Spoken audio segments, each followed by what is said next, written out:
Hello, I'm Andrew Milton, I'm the instructor for Power to Influence in term 5, I guess it is. And this is the first of what I suspect will be several fireside chats about our course. Let me say a few things about myself and about the course to get started. I hope to do several videos that might be covering topics that we are working with throughout the term. I'll obviously post them as I do them, and you'll be able to find them. I will try to talk 8 or 10 minutes at the most, because I don't want these to be difficult to get through, too long to sit through.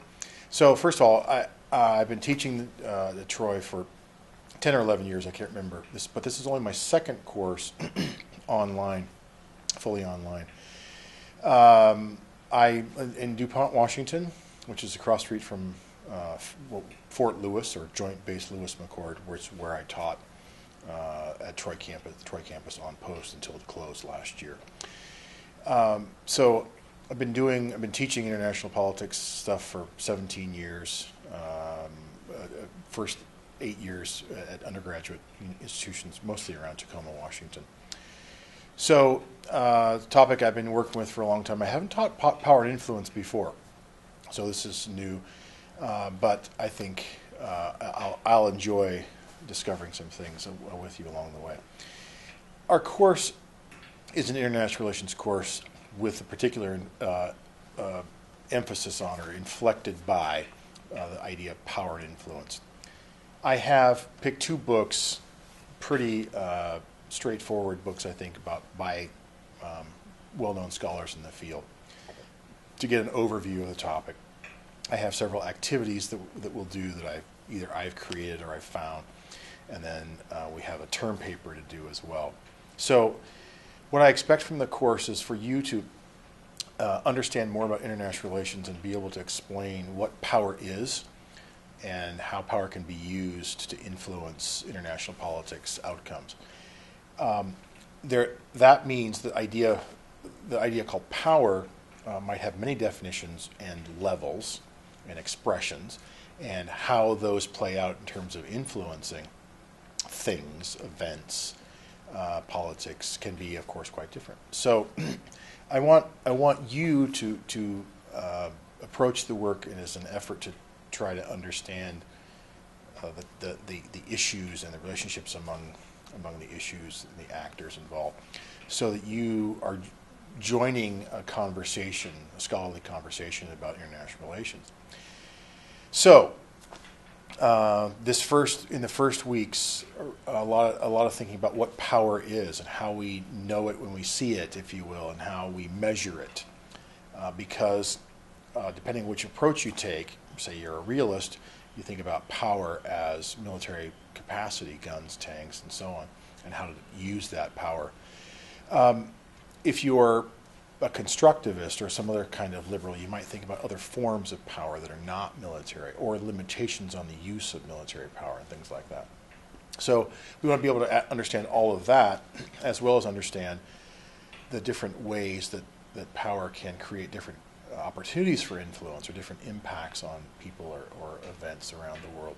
So be aware, be ready for that kind of ambiguity and that kind of variation in the terms and the words, their meanings, and in their connections. And you figure those things out for yourself. I don't have sets of answers I'm expecting you to arrive at. I have the desire that you figure your way through these arguments and be able to make your own analyses. Okay? As far as the course and participation, I expect every week for you to do the reading and then get on the discussion boards and do a response to whatever question I've offered for that week's discussion.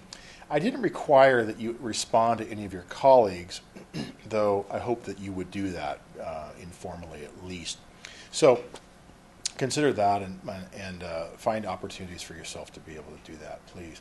I will get on there. Sometimes I'll respond to you or ask questions, and I hope you'd respond to that as well. The 6th week or so, we'll have a midterm, be based on the readings primarily, and I ask you to, it'll be an essay, probably one essay or a couple of short answers in an essay, for you to explain some things by way of the reading or explain things about the reading to that point. And then we'll have a final examination. I'm sorry, we'll have an essay term paper, 8 to 10 pages, due at the end of the term, the day that the final would have been due. And in that, I expect you to raise a question, solve a puzzle, by which I mean something that needs explaining. And in international relations, I'll take anything in international relations. Anything can be connected to power and influence. So, for instance, here's a puzzle. If NATO was created to resist the Soviet Union or stand firm against the Soviet Union, why does it still exist today after the Soviet Union's gone away?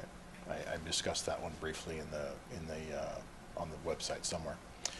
Another one, if we've named 3 countries as members of a so-called axis of evil, Iran, Iraq, and North Korea, why is it we treat the 3 of them so differently?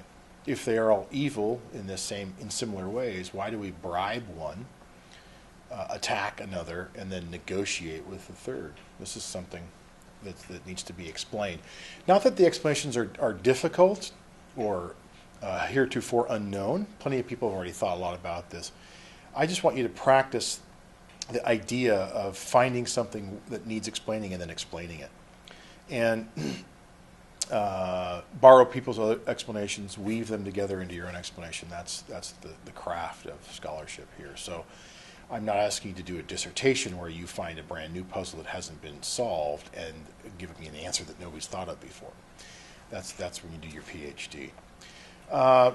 Also, near the end of the term, in the last 3 weeks, we'll have a different set of activities that are a little simulation game for us, then some other exercises that you'll post as we do those. For this first one, I do ask you to rank a series of things about who's more powerful, and it's not just states, it's sub-state actors, it's corporations, you could add individuals. I didn't. I mean, I could have put Bono on there, but I didn't. The point being, there's lots of ways that people have power or influence and lots of things they can do, people, groups, and states. And there's lots of opportunities available for them, but they're not all the same kind of opportunity, and they're not all the same kinds of expressions of power, and it's not all the same kinds of influence. So I just want you to think through that and be able to sort that stuff out as we move through the course. I think that's all I want to say for now. I will probably post another short video soon talking about some other sets of ideas that are important to me in the material. But beyond that, start the reading and enjoy yourself.